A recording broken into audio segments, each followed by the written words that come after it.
Bike service ചെയ്യുമ്പോൾ ഈ ഒരു പ്രൊഡക്റ്റ് കറക്റ്റ് ആയിട്ട് നോക്കി മാറിയില്ലെങ്കിൽ കൺഫേം ആയിട്ട് പണി കിട്ടും. അതിന്റെ റീസൺ എന്താണെന്ന് വെച്ച് കഴിഞ്ഞാൽ ഈ ഒരു ഓയിൽ ഫിൽറ്റർ ഇപ്പം നമ്മൾ ഇതിന്റെ കവർ നോക്കിക്കഴിഞ്ഞാൽ ഇതിൽ ഫുള്ള് നമുക്ക് ബജാജിന്റെ ലോഗോ കാണാം.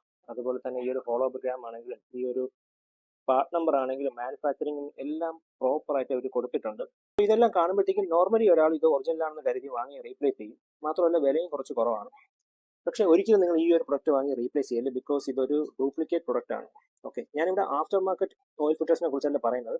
അത് നമ്മൾ ട്യൂൺഡ് ആയിട്ടുള്ള ബൈക്സും അതുപോലെ തന്നെ റേസ് ബൈക്സിലൊക്കെയാണ് കൂടുതലും ഹൈ എൻഡ് ബ്രാൻഡ്സിന്റെ after market oil filters use ചെയ്യും. ആ കാര്യമല്ല ഞാൻ പറയുന്നത്. ഇത് ഡ്യൂപ്ലിക്കേറ്റ് ആയിട്ടുള്ള പ്രൊഡക്റ്റ് ആണ്. ഓക്കെ, അപ്പോൾ ഇത് കണ്ടാൽ തന്നെ ഇതിന്റെ ഈ ഒരു പേപ്പർ ക്വാളിറ്റി വളരെ ചീപ്പായിട്ട് നമുക്ക് ഫീൽ ചെയ്യും. ഈ ഒരു മെറ്റൽ ക്വാളിറ്റി ആണെങ്കിലും റബ്ബർ ക്വാളിറ്റി ആണെങ്കിലും എല്ലാം നമുക്കിതൊന്ന് പിടിച്ചു നോക്കുമ്പോൾ തന്നെ ഇത് ഒരു ചീപ്പ് ഫീൽ നമുക്ക് ഫീൽ ചെയ്യും. വലിയ വെയിറ്റ് ഒന്നുമില്ല.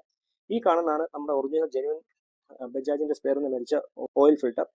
പാക്കിംഗ് നമ്മൾ നോക്കണ്ട കാര്യം, ഈ സെയിം പാക്കിങ്ങിൽ തന്നെ നമുക്ക് ഡ്യൂപ്ലിക്കേറ്റ് ആയിട്ടുള്ള ഓയിൽ ഫിൽറ്റേഴ്സ് കിട്ടും. അപ്പോൾ നമുക്ക് ഇതിന്റെ ഡിഫറൻസ് എന്താണെന്ന് ഞാൻ കറക്റ്റ് കാണിച്ചു തരാം.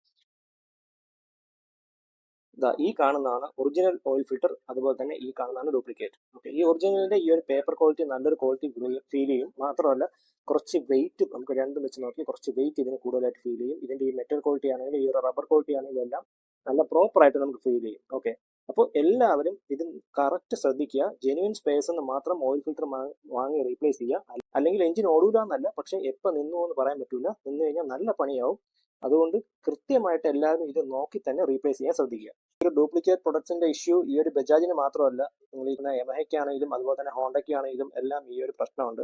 അതുകൊണ്ട് എല്ലാവരും കറക്റ്റ് ആയിട്ട് പ്രോപ്പർ ജെന്യൂൻ പാർട്സ് എവിടെ നിന്നാണ് സോഴ്സ് ചെയ്യാൻ പറ്റുന്നത് മാക്സിമം നമ്മുടെ ഷോറൂമിൽ നിന്ന് വാങ്ങിക്കുക. ഇല്ലെങ്കിൽ അല്ലാത്ത ജെന്യൂൻ പാർട്സ് കൊടുക്കുന്ന അല്ലാത്ത ഷോപ്പുകളുണ്ട്. അന്വേഷിച്ചിട്ട് കറക്റ്റ് ആയിട്ട് ജെന്യൂൻ പാർട്സ് മാത്രം വാങ്ങി ബൈക്സ് യൂസ് ചെയ്യുക. ഈ കാണുന്ന ബൈക്കിനൊക്കെ ഇതുപോലെ ഡ്യൂപ്ലിക്കേറ്റ് പാർട്സ് ഇട്ട് പണി കിട്ടിയാൽ നല്ല പണിയായി പോകും. അതുകൊണ്ട് എല്ലാവരും ഈ ഒരു കാര്യം ശ്രദ്ധിക്കുക.